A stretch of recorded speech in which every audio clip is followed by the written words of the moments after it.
পশ্চিমবঙ্গে ভারতীয় জনতা পার্টির পক্ষে যে ঝড় বইছে। ওনারা 2021-এও ভেবেছিল পরিবর্তন হবে, বিজেপি পার্টিটাই তো বহিরাগতদের দিয়ে এখানে প্রচার চালাচ্ছে। অলরেডি ভারতীয় জনতা পার্টি 125টা আসন অলরেডি আমাদের হয়ে গেছে। চতুর্থবারের জন্য মাননীয়া মা মমতা বন্দ্যোপাধ্যায় মুখ্যমন্ত্রী হচ্ছেন। আর মানুষ তৃণমূলের জ্বালায় অতিষ্ঠ। কেন আপনারা ট্রাফিক নিয়ন্ত্রণ করতে পারেননি? কেন আপনারা রাস্তা সংস্কার করে বাড়াতে পারেননি? একটা হাওয়াই চটিকে হারাতে হাড্ডা গাড্ডা নাড্ডা চাড্ডা। মানুষ যদি বলতেন যে বিধায়ককে লাগবে বলে, আমি সিনেমা আর্টিস্ট, আমাকে দেখতে গেলে পয়সা লাগে। একজন টোটো চালক দাদা, একজন অটো চালক দাদাও আমাদের কাছে সম্মানিত ব্যক্তি। কোনো চাকরি নেই, শিল্প নেই, কিছু নেই। বিজেপি বন্ধু দেখাক রেলে কবে রিক্রুট হয়েছে, আমি এক্ষুনি বিজেপি জিন্দাবাদ বলবো, দেখাক। উত্তর শহরতলির অন্যতম গুরুত্বপূর্ণ এবং ব্যস্ত শহর Barasat. Dollar presents the world special 26 নিয়ে আজ আমরা বারাসাতে। এখানে এবারে ভোটের হাওয়া কোন দিকে বুঝবো। আমার সঙ্গে রয়েছেন এখানে রাজনৈতিক দলের যারা সমর্থক, তারা কথা বলবো তাদের সঙ্গে। গতবারের বিদায়ী বিধায়ক এবারে যদিও লড়াইয়ের ময়দানে নেই, তবে তৃণমূলের যিনি প্রার্থী পরিচিত মুখ হলেও কোথাও গিয়ে বহিরাগত ইমেজ কি তার ক্ষেত্রে কিছুটা হলেও বুমেরাং হতে পারে? কতটা লড়াইয়ের ময়দানে রয়েছে বিজেপি আর সিপিএম এবং কংগ্রেস কতটা ফ্যাক্টর হয়ে উঠতে পারে, কথা বলবো তাদের সঙ্গে। আমি প্রথমেই দাদা আপনাদের কাছে জানতে চাইবো যে এবারে বারাসাতে ভোটের হাওয়া ঠিক কোন দিকে, কি বুঝছেন? হাওয়া তো বলা ভুল, ভোটের ঝড় বলতে পারেন। সারা পশ্চিমবঙ্গে ভারতীয় জনতা পার্টির পক্ষে যে ঝড় বইছে, আর এই জঞ্জালটাকে 15 বছর ধরে যে জঞ্জালে মানুষ আজকে পশ্চিমবঙ্গের মানুষ অতিষ্ঠ, তার প্রথম ফেজে অলরেডি মানুষ প্রমাণ দিয়ে দিয়েছে। তার বাইরে বারাসাতে না, বারাসাতে আর সবচেয়ে বড় কথা, বারাসাতে দীর্ঘদিন ধরে এই বহিরাগত বিধায়ক পেয়ে না বারাসাতবাসী অতিষ্ঠ হয়ে গেছে। দীর্ঘদিন বাদে বারাসাতবাসী মন খুলে বারাসাতের ভূমিপুত্র, বারাসাতের মাটির ছেলে, আর দল বদলু না, এই যে তৃণমূলে যে দাঁড়িয়েছে না, গতবার আমাদের ক্যান্ডিডেট ছিল, আবার পরে কার ক্যান্ডিডেট হবে মানুষ বুঝতে পারছে না। ঘরের ছেলে শঙ্কর চ্যাটার্জি বিপুল ভোটে যাচ্ছে। পশ্চিমবঙ্গে যে মানে বিজেপি ঝড় চলছে, তার বাইরে বারাসাত একটুও নেই। যানজট থেকে আরম্ভ করে একাধিক সমস্যা রয়েছে, একে একে আসবো। কি কি সমস্যা আপনারা ফেস করছেন দাদা, আপনার কাছে জানতে চাইবো যে গতবারের যিনি বিদায়ী বিধায়ক কাজে কতটা সন্তুষ্ট? যখন মানুষের কাছে যাচ্ছেন আপনারা তাদেরকে কি প্রতিশ্রুতি দিচ্ছেন? কারণ একটা কাজ তাদের থেকে আপনারা পেয়ে এসছেন, অর্থাৎ বিদায়ী বিধায়কের কাছ থেকে বারাসতের মানুষ পেয়েছেন। উনি যেরকম বললেন যে এবারে একেবারে পরিবর্তনের ঝড়, প্রত্যাবর্তনের আশা কি রাখছেন? ওনারা 2021-এও ভেবেছিল পরিবর্তন হবে, কি হয়েছে বাংলার মানুষ দেখেছে। আর বহিরাগত নিয়ে যদি কথা বলা হয়, তো বিজেপি পার্টিটাই তো বহিরাগতদের দিয়ে এখানে প্রচার চালাচ্ছে। এখানের ভূমিপুত্র অমিত শাহ বাংলার ভূমিপুত্র, নরেন্দ্র মোদী ভূমিপুত্র। আর দল বদলের কথা যদি বলেন, তাহলে বিজেপির 21টা রাজ্যের মধ্যে 7খানা রাজ্যের যারা মুখ্যমন্ত্রী তারা অন্য দলের ছিল। আর আজকে যাকে ওনারা প্রজেক্টেড মুখ্যমন্ত্রী করে এগোচ্ছেন, সে মির্জাফর, সে কোন দলে ছিল? সে দল বদলু না। বাংলার মানুষ এগুলো খুব ভালো করে জানে। বাংলার মানুষ এই দল বদলের দিকে যদি তাকিয়ে ভোট দিতে চায়, তাহলে বিজেপি শূন্য হয়ে যাবে। ভারতবর্ষে যেখানেই বিরোধী দলের কেউ শক্তিশালী হয়েছে, তার বাড়িতে ইডি সিবিআই বিভিন্ন মামলা দিয়ে তাকে যেন তেন প্রকারণে তাদের দলে যোগ করতে হবে। কেন বলছি? 2014 সাল থেকে 2026 সাল পর্যন্ত ইডি এবং সিবিআই 11,700টি কেস ফাইল করেছে। 11,700, সেই সবকটি কেসই করেছে বিরোধী দলের নেতাদের উপরে। এবার কতজনকে অ্যারেস্ট করতে পেরেছে, দোষী সাব্যস্ত করতে পেরেছে? 53 জন। শতাংশ করলে কত হয়? 0.1-এরও নিচে। তো এই দল এইভাবে ক্ষমতায় আসার যে চক্রান্ত তারা সারা ভারতবর্ষে করছে, প্রধানমন্ত্রীকে এটা মাথায় রাখতে হবে এবং বিজেপি বন্ধুদেরও মাথায় রাখতে হবে। 24 সালে উনি মাত্র 31% ভোট নিয়ে প্রধানমন্ত্রী হয়েছেন। ভারতবর্ষের 69% মানুষ ওনাকে চায় না, ওনার বিপক্ষে ভোট দিয়েছে। সেইটা মাথায় রেখে ওনারা এই গরম পড়েছে, ঠান্ডা থাকুক। পরিসংখ্যানের প্রশ্ন তুললেন না আপনার বিপক্ষ দল। সত্যি যদি এই পরিসংখ্যানের কথা ধরে নেওয়া যায়, যে দাবি আপনারা করছেন, কোথা থেকে, মানুষের থেকে কতটা পজিটিভ ভাইবস পাচ্ছেন, কি থেকে বুঝছেন যে সত্যি মানুষের মানে ভরসা প্রত্যাশা সেটা আপনাদের ভোট বাক্সের দিকে তার প্রতিফলন হবে? শুনুন, পশ্চিমবঙ্গের ইতিহাসে স্বাধীনোত্তর পরবর্তীকালে 93% মানুষ ভোটদান করতে বেরিয়েছে এই জঞ্জাল থেকে মুক্তির জন্য। রেকর্ড তৈরি করেছে প্রথম ফেজের মানুষ। মানে আপনি বলতে পারেন আজকের দিনে দাঁড়িয়ে অলরেডি ভারতীয় জনতা পার্টি 125টা আসন অলরেডি আমাদের হয়ে গেছে। এবং আগামী 29 তারিখে আমাদের ওপর বাড়তি দায়িত্বটা পড়েছে যে 125 টাকা 200 গন্ডি পার কারণ অমিত শাহ বলেছেন 110, আপনি আর একটু বাড়িয়ে আশা রাখছেন 125। হয়ে গেছে আমাদের। আর আর এই সেকেন্ড ফেজে যেটা আছে 200 পার আমরা অবশ্যই হয়ে যাব। আর মানুষ তৃণমূলের জ্বালায় অতিষ্ঠ, মানে বারাসাত এমন একটা জায়গা না, আপনি যানজট বলুন, জঞ্জাল বলুন, তোলাবাজি বলুন, লাস্ট অব্দি বারাসাত হসপিটাল থেকে এখন চোখও চুরি হয়ে যায়, মানে চাল চুরি, কয়লা চুরি, গরু চুরি। একদমই বেশ কিছু সমস্যা রয়েছে এই বারাসাতে, তার মধ্যে যানজট একটা বড় সমস্যা। চাপাডালির মোড়ে আমরা এই মুহূর্তে রয়েছি, এই সমস্যায় কিন্তু বারাসাতের মানুষ নাজেহাল এবং প্রত্যাশা উভয় দলের প্রার্থীর থেকেই এবারে অন্তত ভোট প্রচারে তারা যখন গেছেন পেয়েছেন। দাদা, একটা বড় সমস্যা যানজট, একেবারে সাধারণ মানুষ হিসাবে আমি জানতে চাইবো কোন রাজনৈতিক দল নির্বিশেষে কতটা সমস্যার মুখে আপনাদের পড়তে হয় এই যানজট নিয়ে? এটা আপনি যদি ওভারঅল দেখেন, কাজীপাড়ার যে কালভার্টটা যেটা আছে, ব্রিজ থেকে শুরু করে আমাদের চাপাডালি মোড়, কলোনি মোড়, হেলা বটতলা, বিভিন্ন জায়গা থেকে টোটো অটোর জ্বালায় সাধারণ মানুষ ফুটপাথ থেকে যেতে পারে না। আর যদি আপনি ফ্লাইওভার দেখেন, ফ্লাইওভারের নিচ থেকে এত পরিমাণে আপনার হকার বসিয়ে রেখেছে যে ওখান থেকে মানুষ যেতে পারে না। যদি ট্রেন ধরবে, আমাদের চাপাডালি থেকে স্টেশনে যেতে সামান্য 1 মিনিটও দূরত্ব নেই, সেই জায়গায় যেতে আপনাকে মিনিমাম 10 মিনিট সময় লেগে যাচ্ছে। সেই জন্য সাধারণ মানুষ অতিষ্ঠ, সাধারণ মানুষ এই তৃণমূল সরকারকে আর চাইছে না। আমি সরাসরি আপনার কাছে চলে যাব। যানজট মানে একেবারে সাধারণ মানুষ হিসেবে আপনাকেও ফেস করতে হয় প্রতিদিন। গত কয়েক বছরে এই সমস্যা থেকে বারাসাতের মানুষ মুক্তি চেয়েছেন, কিন্তু কোনো রকম সমস্যার সমাধান হয়নি। আপনারা এবারে দাবি করছেন আসবেন, সত্যি কিভাবে এর সমস্যার সমাধান হবে? আদৌ সেই ভরসা কতটা মানুষকে দিতে পারছেন? প্রথম কথা বলি, প্রথম যে কথাটা হলো বহিরাগত নিয়ে, বিজেপি বন্ধু উত্তর দিলেন না, উনি চলে গেলেন কোথায়? ভোট পার্সেন্টেজে। একদম, আমি একটু স্থানীয় সমস্যা নিয়ে কথা বলি। একদম, এই সমস্যাটার কিভাবে সমাধান সম্ভব? স্থানীয় সমস্যাতে আসবো, ওখানেও হারবেন, শুনে নিন। আমি পরিসংখ্যানেই কথা বলবো। ওনারা বলছেন ভোট পার্সেন্টেজ প্রচুর বেড়েছে, আমি বলছি বাড়েনি। আমাদের এই রাজ্যে 83 থেকে 84% ভোট এর আগের বারে লোকসভা নির্বাচনে পড়েছে, 84% ভোট। SIR করে বাদ চলে গেছে 12% ভোট। তাহলে যে ভোটটা এখন পড়েছে, যদি 84% ভোটকে আপনি 100% ভোট হিসাবে দেখেন, তাহলে তো আরো বেশি ভোট পড়ে। আমি তো ভেবেছিলাম 98-99% ভোট পড়ে যাবে, সেই ভোটটা পড়েনি। ভোট সেটাই পড়েছে যেটা আগে পড়তো, কারণ ওনারা তো SIR করে বাদ দিয়ে দিয়েছে। আর যানজটের কথাতে আসি, ওনাদেরকে একটু বলুন, গ্রিন ট্রাইব্যুনাল বলে একটি সাইট আছে কেন্দ্রীয় সরকারের, ওখানে সার্চ করে দেখতে যে ভারতবর্ষের সব থেকে যানজটে জর্জরিত শহরগুলো কোনটা, দেখবেন সেখানে 1 থেকে 10 নম্বরে যে কটা শহরের নাম আসবে সব কটা বিজেপি শাসিত রাজ্যের শহর। বেশ মানছি, কিন্তু বারাসাতের এই সমস্যাটাকেও তো, কারণ আপনাদের যিনি এবারের প্রার্থী তিনিও তো উষ্মা প্রকাশ করেছেন, তিনিও বলেছেন যে এর সমাধান দরকার। তাহলে বিদায় বিধায়কের কাছে কি এই সম্ভাবনা, এই প্রস্তাবটা মানুষ যখন রেখেছিল সেই আশা তারা রাখবে না? সব থেকে ভালো কথা হচ্ছে এই যে আপনি আমাকে দাঁড় করিয়ে প্রশ্ন করতে পারছেন এবং আমি তার উত্তর দেওয়ার জন্য প্রস্তুত। এটা আমাদের এই পশ্চিমবাংলার গণতন্ত্রেই একমাত্র সম্ভব। আপনি এই প্রশ্ন আপনি প্রধানমন্ত্রীকে করতে পারবেন না, কারণ উনি কোনো প্রেস কনফারেন্স করেন না, কাজও করেন না, তার উত্তরও নেই। আমি আপনাকে উত্তর দিচ্ছি। বারাসাত একটা মেট্রোপলিটন সিটি, যে মেট্রোপলিটন সিটিতে বিভিন্ন ধরনের মানুষ বিভিন্ন দিক থেকে আসেন, এবং সেই যে মানুষ তারা ক্রমাগত এই বারাসাতমুখী হচ্ছেন। এখানে ফ্ল্যাট হয়েছে, এখানে বিভিন্ন রকমের মল হয়েছে, বারাসাত মেডিকেল কলেজ হয়েছে, চিকিৎসা করাতে আসেন। বারাসাতে 7-8টা বড় বড় নার্সিং হোম আছে, স্কুল আছে বড় বড়। এইখানে যে বাইরে থেকে মানুষরা আসে তাদের জন্য একটা যানজট হয়।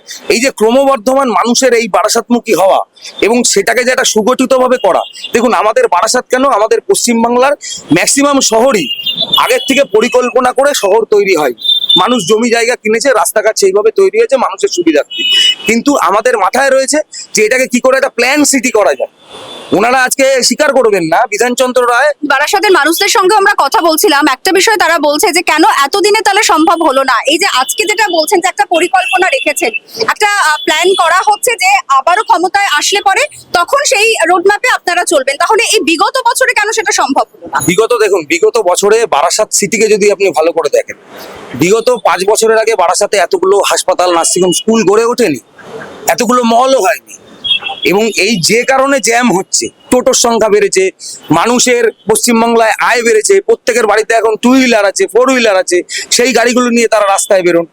সেই কারণে আমাদের একটা প্ল্যানে যেতে হবে। যেমন গাড়ির সংখ্যা বেড়েছে, সেইভাবে রাস্তাও আমাকে বাড়াতে হবে এবং একটি প্ল্যান করতে হবে ট্রাফিক নিয়ে সুন্দর করে, যে কোন দিকের গাড়ি কোন দিকে যাবে, কিভাবে জ্যামটা কমানো যায়, এটা একটা প্ল্যান। দুদিক থেকেই জিনিসটা বেড়েছে, গাড়ির সংখ্যাও বেড়েছে, সেই তুলনায় আমাদের রাস্তার সংখ্যাও বাড়াতে হবে। এটা হঠাৎ করে তৈরি হওয়া একটা সমস্যা না, এটা বেশ, হঠাৎ করে তৈরি হওয়া সমস্যা নয়, কি বলবেন? অ্যাকচুয়ালি তৃণমূলের লোকজন আঙুল ফুলে কলা গাছ হতে চাইছে। তার কারণ ওনারা মেনে নিচ্ছেন যে জেলা সদর শহর মানুষ তো আসবেই, তার জন্য আপনার 15 বছর শাসনে তৃণমূলের সরকার চলছে, আপনারা কেন পদক্ষেপ নিতে পারেননি? কেন আপনারা ট্রাফিক নিয়ন্ত্রণ করতে পারেননি? কেন আপনারা রাস্তা সংস্কার করে বাড়াতে পারেননি? আপনারা 15 বছর ধরে অনেক করেছেন। ভারতীয় জনতা পার্টি সরকার চিন্তা করছে আমরা ক্ষমতায় এসে মানুষের যে সমস্যা আমরা সমাধান করব। আর এই যে টোটো অটোর কথা উনি বলছেন, আমাদের এই স্টেটে রাজ্য সরকারের কোনো চাকরি নেই, শিল্প নেই, কিছু নেই। মানুষ বাধ্য হয়ে বেকাররা কি করবে? টোটো অটো চালাচ্ছে, বেছে নিচ্ছে, জীবিকা নির্বাহ করতে হবে, সংসার চালাতে হবে। তার জন্য ওরা এই তৃণমূলের সরকার চাইছে মানুষ টোটো চালিয়ে সংসার নির্বাহ করুক, আর ওদের 1 লাখ 1.5 লাখ টাকা করে টোটো ইউনিয়নে দেবে, দিয়ে এরা সমস্ত বারাসাতবাসীকে টোটোই নিমজ্জিত করবে। এই যদি তাদের মনোভাবাপন্ন হয়, তাহলে এই যে আসন্ন বিধানসভা নির্বাচন আসছে, মানুষ এর যোগ্য জবাব দেবে, বারাসাতবাসী এদের যোগ্য জবাব দেবে। ভারতীয় জনতা পার্টির সরকার নির্বাচন হবে, ভারতীয় জনতা পার্টি সরকার বারাসাতের এই সাপ মুক্ত করবে, এটাই আমরা বলতে চাইছি। আরেকটা বিষয় আপনার থেকে জানতে চাইবো, বিদায়ী বিধায়ক গত কয়েক বছরে এবং এই গত 5 বছরের যদি ধরা যায়, তাহলে যখন কোনো রকম সমস্যা সুবিধা অসুবিধায় তাকে কাছে পেয়েছেন? না, বিদায়ী বিধায়ক তৃণমূল সরকারটা যে মানে নারীর প্রতি যে দৃষ্টিভঙ্গিতে চলে, বিদায়ী বিধায়কও সেই দৃষ্টিভঙ্গিতেই চলতো। আর বিদায়ী বিধায়ক এখান থেকে পালিয়ে গেছে কোনো একটা। বিগত কদিনে মানুষ, যখন উনি বিধায়ক ছিলেন, মানুষ দেখতে পেতেন। মানুষ যদি বলতেন যে বিধায়ককে লাগবে, বলে আমি সিনেমা আর্টিস্ট, আমাকে দেখতে গেলে পয়সা লাগে, এই ছিল বিদায়ী বিধায়ক। আর বর্তমান যিনি প্রার্থী হয়েছেন, যিনি হাঁটতে চলেছেন, উনি আবার বিধাননগর থেকে পালিয়ে এখানে এসেছেন। এবং আগাম মানে আমাদের বারাসাতবাসী, হয়তো আমরা ওই নাম দেয়ালে ওরা লিখছেন সব্যসাচী দত্ত, ওনাকে তো রাজারহাট নিউ টাউনের মানুষ বা বিধাননগরের মানুষ সব্যসাচী দত্ত বলে না, ওখানকার মানুষ ওনাকে বলে সিন্ডিকেট দত্ত। তা ওনার ওইখানে সিন্ডিকেট রাস্তা কমপ্লিট হয়ে যাওয়ার পর ওখানের মানুষ বিতস্তত হয়ে গেছে, উনি পালিয়ে বারাসাতে এসছেন। বারাসাতবাসীও সিদ্ধান্ত নিয়ে নিয়েছে ওনাকে আবার এখান থেকে পালিয়ে যেতে হবে। সরাসরি আপনার কাছে চলে যাব দাদা। আপনারা যখন মানুষের কাছে যাচ্ছেন, আপনারা বলছেন যে কোথাও গিয়ে আপনাদের উপরে আবারও মানুষ ভরসা রাখবে। সত্যি বিদায়ী বিধায়কের কাছে কতটা তারা সন্তুষ্ট? কোনো অভাব অভিযোগ শুনছেন নাকি? যা যা প্রত্যাশা তিনি দিয়েছিলেন বা মানুষ যে প্রত্যাশা নিয়ে তাকে ক্ষমতায় এনেছিলেন, সেটা সম্পূর্ণ হয়েছে, কি বলবেন? 10 বছর পিছনে যান, বারাসাতের কি অবস্থা ছিল। চিরঞ্জিত চক্রবর্তী যখন তৃণমূলের বিধায়ক ছিলেন, তখন উন্নয়নটা ওনার দেখুন। আর আমার পাশে যে আমার দাদা বললেন যে বারাসাতে যিনি বিজেপির হয়ে দাঁড়িয়েছেন, উনি ভূমিপুত্র। আমি 12 বছর আগে কি 13 বছর আগেও উনি ভূমিপুত্র ঠিকই বলেছেন যে উনি ভূমিপুত্র। উনি কিন্তু নেশা করে মাটিতে মুখ থুবড়ে পড়ে থাকতো, সেই ভূমিপুত্রের কথা বলছেন। আর চতুর্থবারের জন্য মাননীয়া মা মমতা বন্দ্যোপাধ্যায় মুখ্যমন্ত্রী হচ্ছেন। বারাসাতে সব্যসাচী দত্ত ব্যাপক ভোটে জিতছেন, এখানে দ্বিধাবোধ নেই। আর পাশের যে দাদা বললেন বাংলার কোনো কাজ নেই, কিছু নেই, তাহলে আমি দাদাদেরকে বলছি, আপনাদের প্রধানমন্ত্রী তো বলেছিল বছরে 2 লক্ষ লোকের চাকরি দেবে, সে চাকরিটা গেল কোথায়? অ্যাকাউন্টে 15 লক্ষ টাকা গেল কোথায়? মিথ্যাবাজি, ধাপ্পাবাজি, যত কিছু আপনারা দেখবেন বিজেপির কাছ থেকে শুনতে পারবেন। একটা হাওয়াই চটিকে হারাতে হাড্ডা গাড্ডা নাড্ডা চাড্ডা দিল্লি থেকে বহিরাগতরা বাংলাকে দখল করতে আসছে। একটা লজ্জা করে না? বাংলায় কোনো কর্মী নেই, টাকা দিয়ে ভাড়া করে লোক রাস্তায় নামাচ্ছে, কিছু বলার নেই। বাংলার উন্নয়ন মমতা বন্দ্যোপাধ্যায় সরকার থাকলে বাংলার প্রতিটা 97টা প্রকল্প সুরক্ষিত। বাংলার প্রকল্পের প্রসঙ্গ বারবার উঠে আসছে এবং নিঃসন্দেহে আপনারা প্রচারে সেই বিষয়গুলোকে তুলছেন।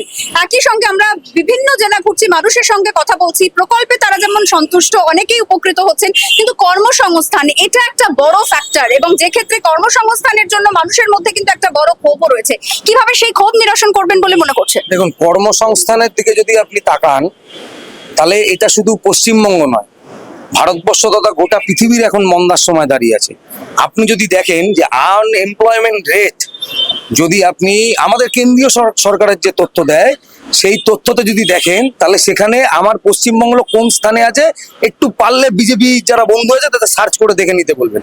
এই যে উনি অপমানটা করলেন যে কেউ কাজ পাচ্ছে না বলে অটো চালাচ্ছে, টোটো চালাচ্ছে, এই অপমানের বিরুদ্ধে বাংলা রায় দেবে। সব ধরনের কাজকে সম্মান করতে হবে। আমাদের এই সমাজে সমস্ত ধরনের মানুষ রয়েছে, আমরা একে অপরের পরিপূরক হিসাবে আমরা এই সমাজটাকে গড়ে তুলেছি। একজন আইএএস অফিসার, একজন ডাক্তার যেমন সম্মানিত ব্যক্তি, একজন টোটো চালক দাদা, একজন অটো চালক দাদাও আমাদের কাছে সম্মানিত ব্যক্তি। প্রত্যেকে তাদের কর্মক্ষমতার দ্বারা সে তার কাজ বেছে নেয়। এবার আমি আপনাকে একটা তথ্য দিই। এই যে কাজের কথা বলছেন ওনারা আমাদের পাশে যেসব বিজেপির শাসিত রাজ্য আছে, এই পাশের বিহার, ফেব্রুয়ারি মাসে 80% সরকারি কর্মচারীদের মায়না দিয়েছে, 20% কর্মচারীদের মায়না দিতে পারেনি, ভাড়ার খালি। আমি বলছি না তথ্য, বিজেপি গভর্নমেন্টের দেওয়া তথ্য, এবং আপনাদের সামনেই বলছি, আপনারা তো মিডিয়া হাউস, এই খবর কোথাও প্রচারিত হবে না, কারণ বেশিরভাগ মিডিয়া চ্যানেলকে বিজেপি কিনে রেখেছে। কিনে না রাখলে আমাদের পৃথিবীতে 187টা দেশে মিডিয়া চলে তাদের দেশের, সেই মিডিয়ার পরিসংখ্যানে আমাদের দেশের মিডিয়া 151 নম্বরে চলে গেছে। অর্থাৎ যে প্রশ্ন আপনার কাছে রাখলাম যে বাংলার মানুষের যে কর্মসংস্থান নিয়ে ক্ষোভ রয়েছে, সেই ক্ষেত্রে কি আপনি সহমত পোষণ করছেন কিনা?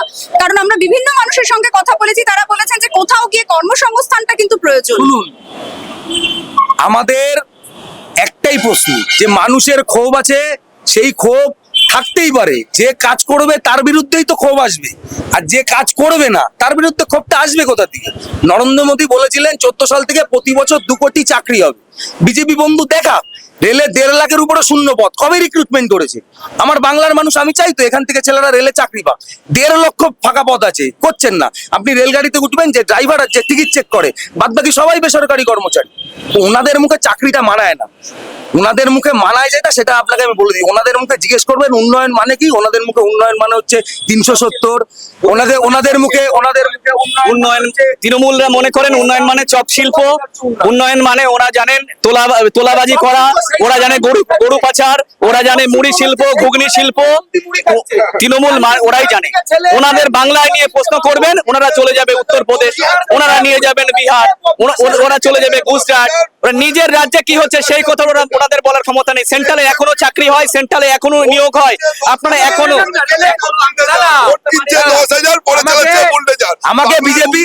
আমাকে বিজেপি বন্ধু দেখাক রেলে কবে রিক্রুট হয়েছে, আমি এক্ষুনি বিজেপি জিন্দাবাদ বলবো। দেখাক কবে রেলে নোটিফিকেশন করে রিক্রুট হয়েছে বিজেপি। কর্মসংস্থান নিয়ে কি আমি বলবেন? এক্ষুনি জিন্দাবাদ শুনুন, কর্মসংস্থান নিয়ে আমি বলছি, জুমলা পার্ট একটা পার্টি, কোনো কথা রাখে না, যা বলে তা তো করেই না। তাহলে একটু বলতে দাও, আমি মানে কর্মসংস্থান বলতে না, আপনি একজন কন্যা সন্তান। আগেকার দিনে ঘরে যখন কন্যারা বড় হতো, মা বলতো কি শ্বশুর বাড়িতে গিয়ে রান্না করতে হবে, একটু মাছ মাংস রান্না করা শেখ। এখনকার মায়েরা বলে আগে ঘুগনি করে রান্না করাটা শেখ। মুখ্যমন্ত্রী বলে দিয়েছে যে প্রত্যেকটা বাড়ির বউদের ঘুগনি বানাতে হবে, আর স্বামীরা চাক বানাবে, বানিয়ে ফুটপাতে বেশ। ওরা ভাইপোকে বলুন না, পার্থকে বলুন না, ভাইপো গরু চুরি করে খাবে, আর পশ্চিমবঙ্গের সাধারণ বেকার যুবকরা বউকে দিয়ে ঘুগনি বানিয়েছে। আমাদের দেশে বুলডোজার মন্ত্রী এসেছিলেন, গোরক্ষনাথ মন্দিরের উনি মহান গোরক্ষনাথ। সারা ভারতবর্ষে সব থেকে বেশি, এই দেখুন এই যে ধরে নিয়েছি যে ভারতবর্ষে সব থেকে বেশি, ভারতবর্ষে না না না না না শত্রুঘ্ন সিনহা বহিরাগত না, অরবিন্দ কেজরিওয়াল বহিরাগত না, দিদির তেজস্বী যাদব আসছে বহিরাগত না, আর ওনার কাছে আমরা তো বলছি এরা বহিরাগত। কেজরিওয়াল বহিরাগত, কেজরিওয়াল কেন আসবে? হ্যাঁ আমি বলছি কেজরিওয়াল বহিরাগত, উনি মানুষ প্রধানমন্ত্রী বহিরাগত। আমি বলছি, আমি স্বীকার করছি। আমাদের সংবিধানের ভারতের প্রধানমন্ত্রী, যশস্বী প্রধানমন্ত্রী, তিনি আমাদের ভারতের সকলের প্রধানমন্ত্রী, তিনি কি করে বহিরাগত হয়? আমি বলে দিচ্ছি, ওনার যশটা বলে দিচ্ছি। উনি 362 দিন, 300 না না ওনারা ভাবতে পারেন, ওনারা ওই কারণে বাংলাদেশে তেল পাঠায়, দাঁড়াও, ওই কারণে তেল পাঠায়। বাংলাদেশে হিন্দু, বাংলাদেশ থেকে কে এসছে? শেখ হাসিনাকে কে ভারতবর্ষে ঢুকতে দিয়েছে? বর্ডার দিয়ে না, শেখ হাসিনাকে গেছে এই যে এসআইআর এর পরে না, ওই যে 92% ভোট দিয়েছে। 30 বছর আগে শ্মশান থেকে ভোট দিতে এবার আসতে পারিনি।